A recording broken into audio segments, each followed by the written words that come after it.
O livro do Gênesis começa com a criação do mundo, lá em Gênesis no capítulo 1 e no capítulo 2. Você já conhece a narrativa. E aí, Deus cria Adão, cria Eva, você também conhece essa narrativa, e Adão e Eva vão ter inicialmente 2 filhos. O primeiro deles é Caim e depois Abel. Abel é morto por Caim.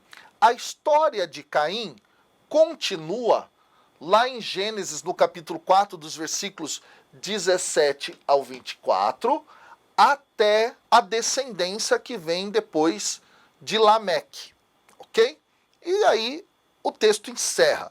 Então Caim é esquecido na história e entra em cena o terceiro filho de Adão e Eva, que é Sete. E Sete significa em hebraico substituto. Interessante, né? É um nome, portanto, simbólico, teológico, para poder dar conta da ideia de que a misericórdia de Deus continua atuante, ok? E aí, isso é contado lá em Gênesis, nos capítulos 5, versículo 6, até o versículo 32.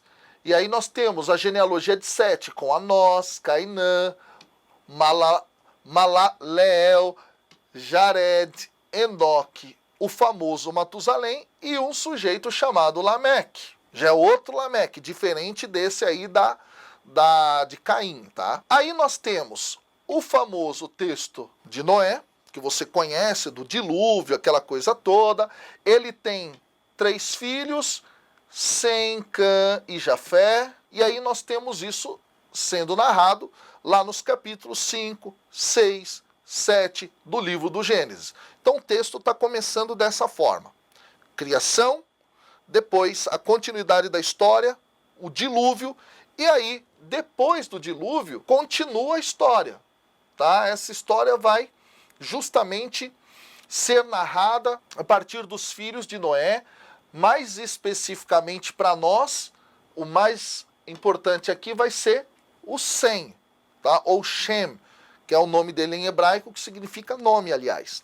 Interessante, né? Shem significa nome. Bom, vamos lá.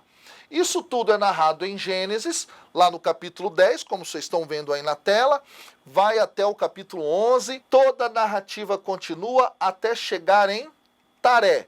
E Taré vai ser o pai de Abrão, que depois vai ter o seu nome mudado para Abraão, beleza? Então olha só, toda a narrativa de Gênesis, tá? A partir do capítulo 1 até o 11, é um conjunto de narrativas que prepara aquilo que vai ser chamado ciclo de Abraão, que é o patriarca, né, inicial do povo de Jacó, do povo de Israel. Depois de Abraão, a história lá no livro do Gênesis continua. Você conhece. Abraão se casa com Sara. E Sara não podia ter filhos. Você conhece bem a história. E quem é que vai dar um filho para Abraão no lugar de Sara? Agar. Agar era escrava, serva de Sara. E aí a história diz que Agar tem um filho com Abraão chamado Ismael. E Ismael vai ser o pai, segundo a tradição bíblica, dos ismaelitas. Tá? E alguns vão ligar esses ismaelitas com os árabes, os povos do deserto e etc, etc, etc. Bom, vamos passar para a linha aqui que mais nos interessa. Abraão tem um filho com Sara depois, e este filho se chama Isaac. E Isaac se casa com Rebeca. Olha no seu quadro, você vai ver as referências estão aí. Onde é que Isaac tem um contato com Rebeca? Começa lá no capítulo 24, dos versículos 1 a 66. E aí continua a história. Isaac vai ter 2 filhos, Jacó e Esaú. Beleza? E isso está narrado em Gênesis capítulo 25, versículo 19 até o 28. Jacó, por sua vez, que é por onde a história continua, ele rouba a bênção de primogenitura do seu irmão Esaú, você conhece a história, foge, luta com o anjo e o nome Jacó muda. Qual é o nome de Jacó depois que ele luta com o anjo? Israel. Mudou. Israel agora. E Israel, ou Jacó, que é a mesma pessoa, ele vai ter 12 filhos, né? Que depois se tornarão as 12 tribos de Israel. Vamos entender isso melhor agora. Como é que se dá essa transformação para que de uma família se torne um povo? Vamos entender? Lembra bem que dentro da história havia um dos filhos e esse filho era chamado José. José teve sonhos que os seus irmãos lhe serviriam. Então o que ele fez? Ele pronunciou esse sonho, falou para os irmãos ficaram com inveja, o venderam para uma caravana de madianitas que estava indo para o Egito. Lá ele é vendido como escravo.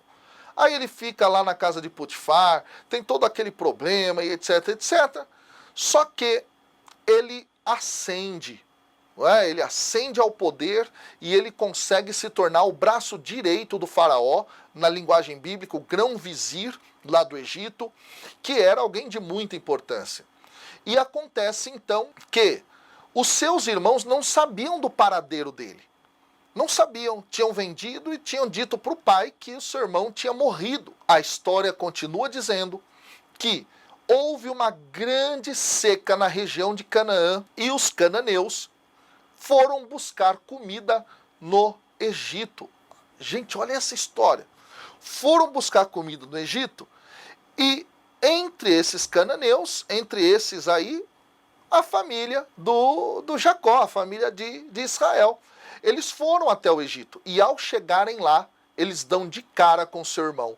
E o seu irmão José manda chamar toda a família para viver lá no Egito, onde tinha comida, onde tinha alimento, onde se podia garantir a sobrevivência. É nesse ponto que o livro do Gênesis vai terminar.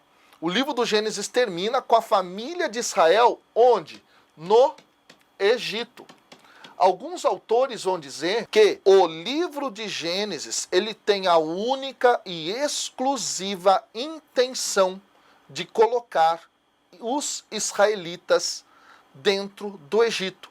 Ou seja, para mostrar como é que se deu essa história, como é que se deu esse fato, ok? Então, os 50 capítulos do livro do Gênesis basicamente apontam para isso. Chegada a família de Israel lá no Egito, a história vai continuar.